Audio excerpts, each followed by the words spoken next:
Hey, what's up guys? Today you'll learn how to beat the final boss in the game without dodging. This strategy requires some patience and you'll see why later in the fight. If you still need help with the Stone Monkey, make sure to check out my no dodge guide for that fight, link in the description.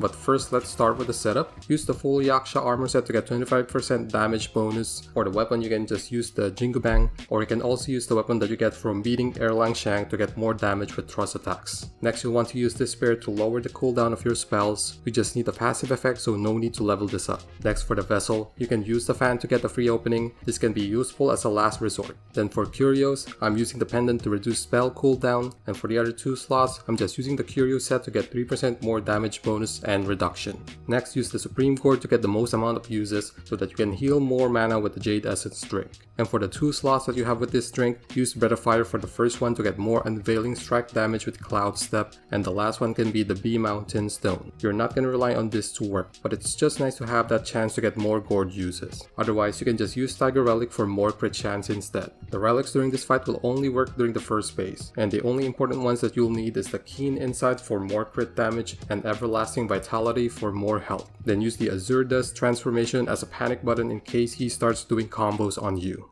Now for my sparks, I'm using the same setup that I used for Stone Monkey. Just move the sparks from 4 Bane resistance to defense instead. Make sure to keep Cold Edge to reduce the cooldown of Cloud Step. This is more important than ever because your relics are not working during phase 2 of the fight. Then get everything under Cloud Step. Next, make sure to put 1 point under Trust Stance so you can use it in the fight. Then invest in Smash Stance until this point for damage. Then get these two to further improve all your heavy attacks. Then here the most important sparks that you need to get first are mana, attack, crit damage, crit chance, health, then stamina. And like I said earlier, move the sparks from 4 Bane's resistance to something else like defense or stamina related sparks. Starting with the first phase, charge 3 focus points for a free heavy attack.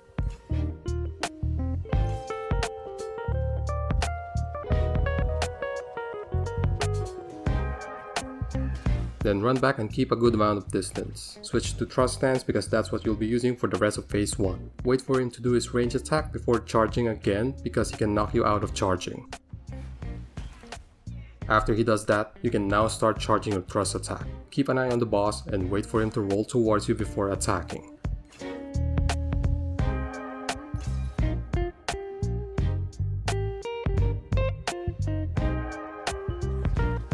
After your attack, run to get some distance and do the same thing again. If you don't get far enough from him, he can use a more dangerous attack like what you're about to see right now.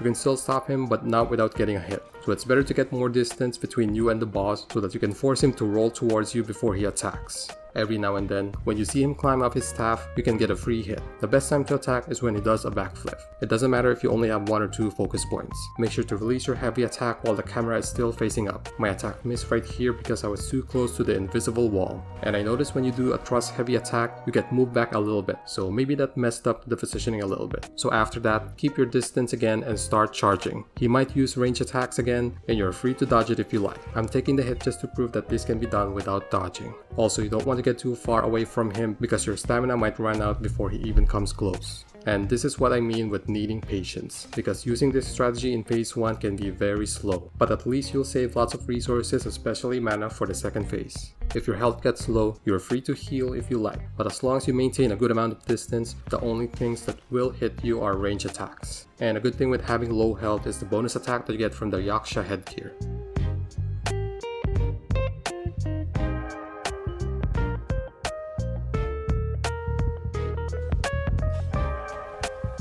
I finally managed to hit him when he was climbing up his staff again because I wasn't too close to the invisible wall this time. So now just keep doing the same thing because he won't become more aggressive. Not until phase 2 at least. And if you keep doing this right, you won't see him do any other attacks apart from what you saw in this video.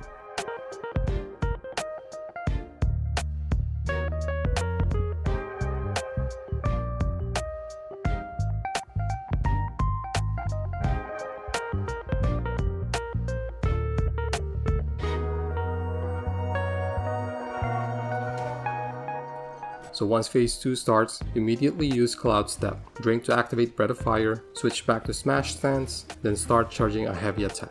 Always try to attack him from behind so that he'll do a counter attack instead of dodging. then run away from him. If you get hit by his ring of fire, he'll charge up his thrust attack. Immobilize him to give yourself time to run away. Go all the way to the other side of the arena and just wait for Cloud Step to be ready. You'll need some patience again for this phase, but be alert in case he does an attack, and always be ready to run away from him. But now since Cloud Step is ready, use it right away. Don't forget to drink before charging another heavy attack.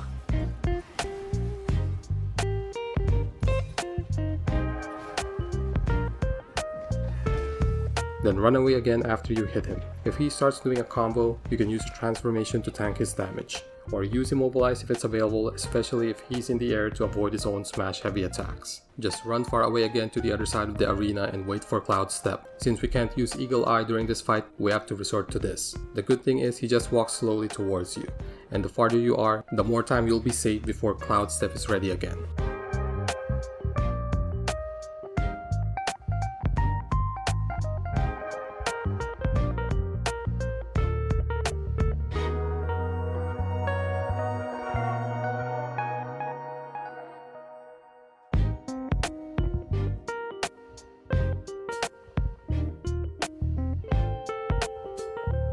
Simply running away will prevent you from getting hit by most of his attacks. The ones that you really need to watch out for are his heavy attacks. Like I said earlier, if he's in the air, you can use Immobilize, especially if you're not sure if you're gonna get hit or not. When he does his huge spinning heavy attack, expect him to jump again and either follow up with a combo like you're seeing right now, or he might do another small spinning attack instead.